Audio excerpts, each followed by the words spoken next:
We are ultra-social, like bees and ants. As a social psychologist who studies the effects of digital tech on young people, what I see from this perspective is very concerning.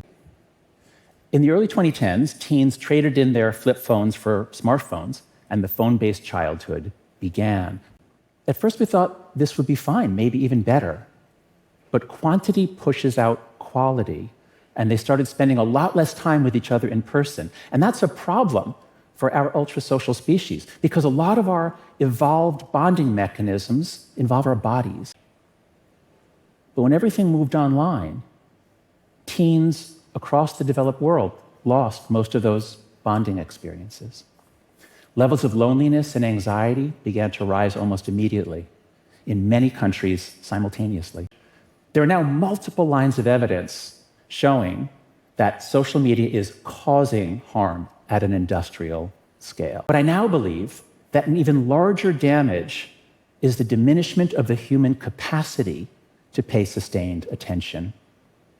1/3 of all American teens say that they're on a social media platform almost constantly, just throughout the day.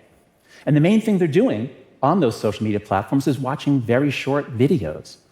Young people call it brain rot, which is a funny term, but it might really be true, because the adolescent brain is always a brain that's being remodeled. Now, AI companies are coming for their relationships, to be their friends, their therapists, and even their sexual partners. What could go wrong? And of course, the parents are often busy.